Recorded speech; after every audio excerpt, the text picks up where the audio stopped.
It's important. Every single person whose life is lost in a collision, there's a human behind that. There's families whose lives are shattered. A Montreal-based organization is marking its 10th anniversary by expanding its mission province-wide and commemorating the deaths of not only cyclists, but pedestrians. Souliers et Vélos Fantôme Québec, or Ghost Shoes and Bikes Quebec's message remains the same, remembering those killed on roads. And ever since our inception, really, people have been calling on us to also do memorials for pedestrians, but we're a volunteer-run organization with limited resources, and we weren't quite sure how we'd go about that, but after 10 years, we're ready to do so. A ceremony held on Tuesday, marking the transition. And the way we marked that was by installing 645 ghost shoes in front of the Minister of Transport's office on Relais Lévesque West and Beaver Hall. 645 for the number of pedestrians that have died ever since Ghost Bike Quebec started installing our first ghost bikes.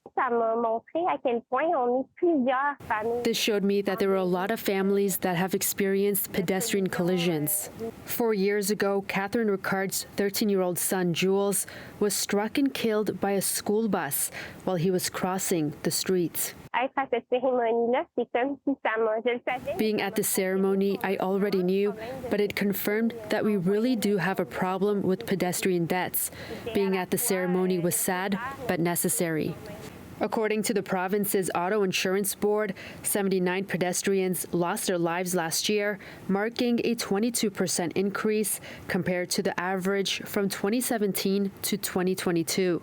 The organization is launching a crowdfunding campaign so it can expand its activities across the province.